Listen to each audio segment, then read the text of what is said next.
अस्सलाम वालेकुम रहमतुल्लाहि व बरकातुहू। आप देख रहे हैं मेरा यूट्यूब चैनल और मैं हूं गुलाम नबी मद्दी। आज 25 जुलाई 2022 है और आज दिन है पीर का। पाकिस्तान की सुप्रीम कोर्ट में पाकिस्तान की तारीख के सबसे बड़े इंतहाई अहम मुकदमे की समाअत जारी है। तकरीबन 2 घंटे से जायद का वक्त हो चुका है। पाकिस्तान की सुप्रीम कोर्ट के अंदर इंतहाई अहम मुकदमे की समाअत जारी है।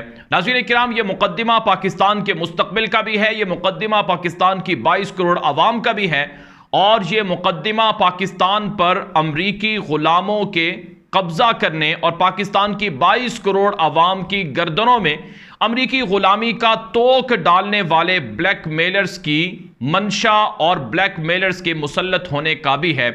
इस वक्त सूरत हाल यह है कि पाकिस्तान की 22 करोड़ अवाम एक तरफ है और पाकिस्तान के ऊपर जो सियासी माफियाज हैं जिन्हें ब्लैक मेलर्स कहा जाता है ये दूसरी तरफ हैं और ये अमेरिका के ब्लॉक में हैं और 22 करोड़ अवाम अमेरिका की जो गुलामी है उसके खिलाफ डटे हुए हैं।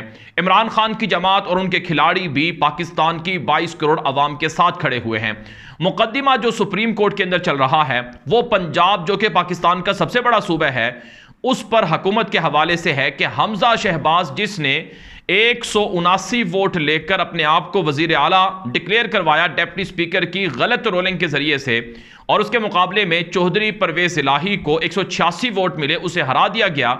तो इस हवाले से मुकदमा जारी है और नुक्ता यह है सुप्रीम कोर्ट के अंदर जो समाअत हो रही है उसके अंदर जो बातचीत चल रही है उसमें जो सबसे अहम बात है, जो पॉइंट है वो ये है कि क्या डिप्टी स्पीकर ने जो रोलिंग दी है जिसमें यह कहा है कि सुप्रीम कोर्ट के फैसले के तनाजुर में मैं रोलिंग देता हूं कि मुझे चौधरी शुजात हुसैन का खत मिला है जिसमें यह कहा गया है कि काफ लीग के जो 10 वोट हैं वो हमजा शहबाज को देने चाहिए ना कि किसी और को। इस वजह से काफ लीग के 10 वोट मुस्तरद होते हैं।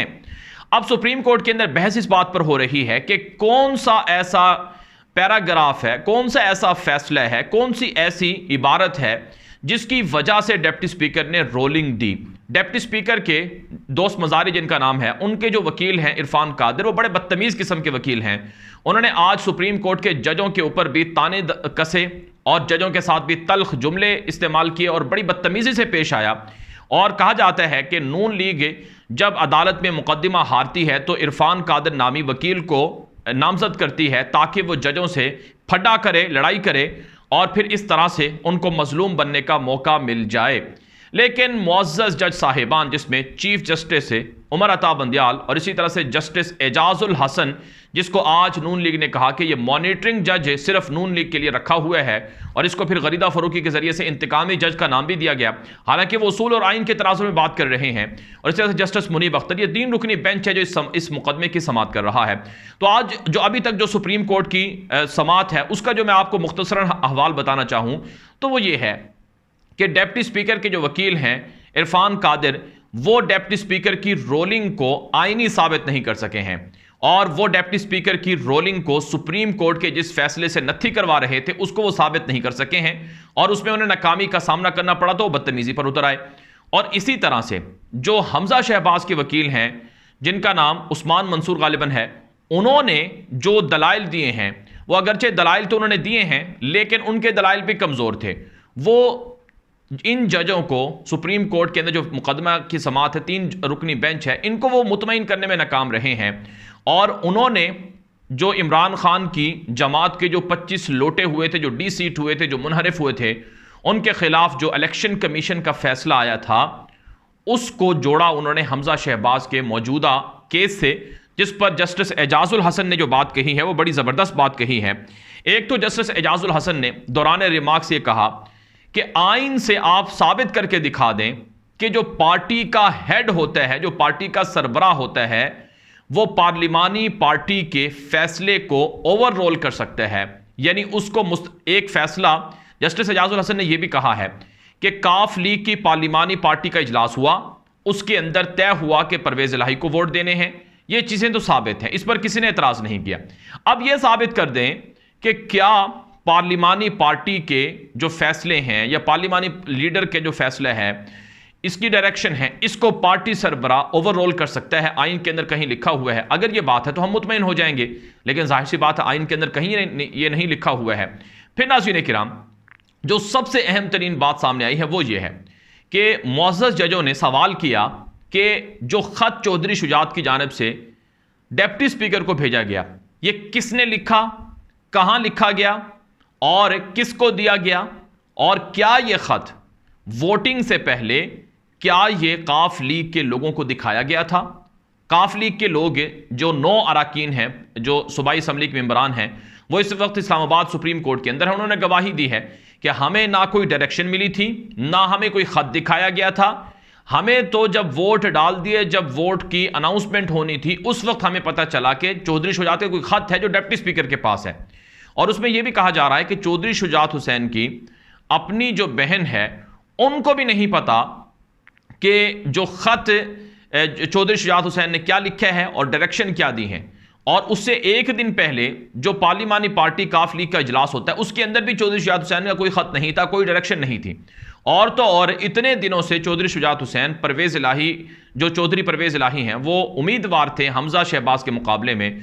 इतने दिनों से वो उम्मीदवार थे, इस पर भी एतराज़ नहीं किया गया। तो आज सुप्रीम कोर्ट ने जो बड़े टफ सवालात किए हैं वो ये किए हैं कि ये साबित करें कि ये ख़त जो डिप्टी स्पीकर के पास है, क्या यही डायरेक्शन जो काफ लीग के जो मेंबरान थे उनके पास थी। अब इस पर भी बातचीत हो रही है इस वक्त, जबकि मैं ये वीडियो रिकॉर्ड कर रहा हूँ, 3:30 बजे का वक्त है, और अब तक इस वक्त जो समात हो रही है वो फुल कोर्ट बनने पर हो रही है। क्योंकि नाज़रीन किराम, जो नून लीग है, पीडीएम है, इन्होंने कहा कि सुप्रीम कोर्ट जो है वो फुल कोर्ट, सुप्रीम कोर्ट के जो 3 रुकनी बेंच हैं, ये समात ना करे, इस मुकदमे की फुल कोर्ट करे। ये उनका बड़ा मुद्दा है और बड़ा इस पर शोर मचाया हुआ है। और मैं यहाँ पर आपको एक बात और बताना चाहता हूँ कि एक जो अहम तरीन खबर ये भी सामने आई है कि जो हमजा शहबाज के वकील थे, नून लीग के वकला थे, लीगल टीमें थी, इन्होंने कल रात एक इजलास के अंदर नून लीग को बता दिया है कि आपका केस बड़ा कमज़ोर है। जरदारी ने जो खुफिया ख़त लिखा और साइन करवाया चौधरी शुजात से, अगर यह ख़त पहले लीगल टीम से कोई मुशावरत करके, बातचीत करके फिर यह ख़त भेजा जाता डिप्टी स्पीकर को, तो मुमकिन है कोई ना कोई कानूनी फैसला इनके हक में आ सकता था और तगड़ा मुकदमा बन सकता था। लेकिन यहाँ पर तो एक खुफिया तौर पर ख़त था और ये लोगों से लीक ना हो जाए, पता ना चल जाए क्या साजिश हो रही है, इस वजह से उन्होंने लीगल टीम से मशवरा नहीं किया। इसलिए लीगल टीम नून लीग की सब हाथ खड़े किए हुए हैं। अब वो सिर्फ वक्त ज़ाया कर रहे हैं और मजलूम बनने की कोशिश कर रहे हैं। दूसरी तरफ नाज़रीन किराम, जो इस वक्त अदलिया का, जो तीनों जजों का, इस बेंच का जो मौक़िफ़ है वो यही है कि आइन की रोशनी में हमारा कोई ऐसा फैसला नहीं था कि पार्लिमानी पार्टी की डायरेक्शन तस्लीम नहीं होगी और पार्टी की डायरेक्शन तस्लीम, यानी पार्टी सरबराह यानी चौधरी शुजात की डायरेक्शन तस्लीम होगी। यह सुप्रीम कोर्ट का फैसला नहीं था। और ये जो जिस पैराग्राफ या जिस इबारत की वजह से डिप्टी स्पीकर ने रोलिंग दी वो भी गलत है। सुप्रीम कोर्ट के तीनों मुअज़्ज़ज़ जज साहिबान इस पर मुतमईन हो चुके हैं। और जो पीडीएम के वकला हैं, नून लीग के वकला हैं, वो इस बात पर जजों को मुतमईन करने में नाकाम है कि क्या चौधरी शुजात हुसैन की जो डायरेक्शन है वो वैलिड भी हैं या वो ओवरऑल कर सकता है, नहीं कर सकता। ये चीज़ें वाज़ेह हो गई। तो इसका मतलब ये है वाज़ेह तौर पर कि इस मुकदमे में नून लीग हार चुकी है। अब वो सिर्फ प्रोपेगेंडा कर रही है, दबाव डाल रही है और धमकियां और तड़ियां लगा रही है। इस वक्त दूसरी नाज़रीन किराम जो एक और अहम तरीन बात है जिसको आपने समझना है वो ये है, अब ये तो सुप्रीम कोर्ट की समात का अहवाल हो गया कि नून लीग को सुप्रीम कोर्ट ने उधेड़ कर रख दिया है। अब मैं आपके सामने कुछ दीगर चीज़ें हैं वो भी मैं आपके सामने रख देता हूँ। एक खबर तो ये है, और ये नून लीग की जो प्रेस कॉन्फ्रेंस आज हुई है वज़ीर आज़म सेक्रेटरीट में, जिसके अंदर मरियम नवाज जैसी मुजरमा भी बैठी हुई थी, उसने एक तो तड़ी ये लगाई कि नवाज शरीफ वापस आएगा, उसको जमानत भी मिलेगी और वो इलेक्शन भी लड़ेगा। यानी उनको ये कहां से पता चला, मरियम नवाज को कहां से पता चला कि नवाज शरीफ को जमानत भी मिल जाएगी? हालांकि वो तो सर्टिफाइड मुजरिम है, मफरूर है, अदालत से भागा हुआ है, जेल के अंदर से भागा हुआ है और अपनी सेहत का बहाना बनाकर भागा हुआ है। तो एक तो ये बात सामने आई कि कोई ना कोई पसे पर्दा इनकी डीलें हैं जो इनकी जुबानों से सामने आ रही। दूसरी बात यह है कि ऐमल वली, जो कि असफंदयार वली का जमात को लीड कर रहा है, उसने आज धमकी दी है कि इमरान खान का हम वैसे तो मुकाबला कर नहीं सकते, लिहाजा इमरान खान को अब ठिकाने लगाना होगा। अब ये ठिकाने लगाने का जो मुहावरा है, यह आमतौर पर किसी को कत्ल करने के हवाले से इस्तेमाल होता है। तो आज उन्होंने प्रेस कॉन्फ्रेंस में खुली धमकी दी है कि हम इमरान खान से वोटों में नहीं जीत सकते, अवामी हिमायत में नहीं जीत सकते, अवामी जो पॉपुलरिटी है उसमें नहीं जीत सकते, और असम्बली में नहीं जीत सकते, जमहूरियत में नहीं जीत सकते, लिहाजा हम इमरान खान को साइड पर लगाएं। इसके लिए हमें अब गौर करना होगा। यह आखिरी हरबा है कि कत्ल करने का पीडीएम मंसूबे बना रही है, धमकियां दे रही है। और जो अब्दुल गफूर हैदरी हैं मौलाना फजल रहमान की जमात के, उन्होंने कहा है कि अगर सुप्रीम कोर्ट ने हमारे हक में फैसला नहीं दिया तो फिर हम सड़कें भर देंगे।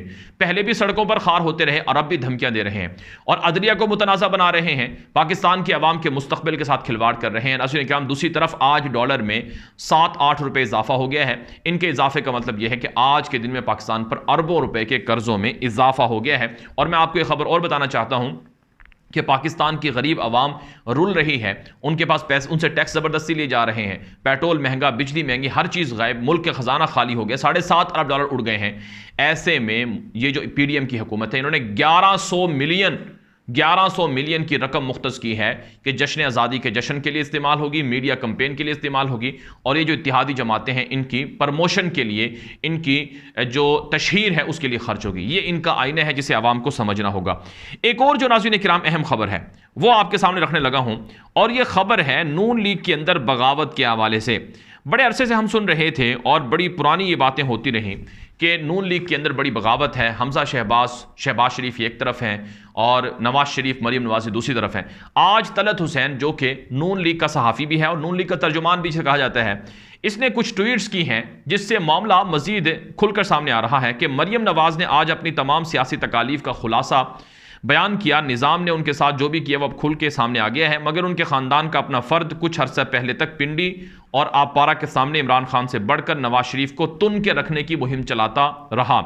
सबको कहता था कि इनकी गर्दनों में सरिया है, मीडिया में पैसे देकर प्रोग्राम कराता था, कहता था मरियम की ऐसी की तैसी करें। जब अंदर से ऐसे अखलाक और शर्म से आरी लोग मौजूद हों तो गैरों से गिला क्या। इन मीटिंग्स का रिकॉर्ड भी मौजूद है और जिनके साथ ये बातचीत होती है वो भी मौजूद हैं। मरियम और नवाज शरीफ चाहें तो तस्दीक कर सकते हैं, मगर वो नहीं करेंगे। उनको भी पता है कि इस घुसपैठिए का खुरा कहाँ ख़त्म होता है। ये तलत हुसैन ने जो ताज़ा ट्वीट किया है, इसके नीचे नाज़रीन किराम सुलेमान शहबाज शरीफ का, जो कि हमजा शहबाज का बेटा है, उसका एक जो मामला सामने आ रहा है कि उसने जो जवाब दिया है इस ट्वीट के नीचे कि तुम झूठे भी हो और मक्कार भी हो, ये सामने आई है बात।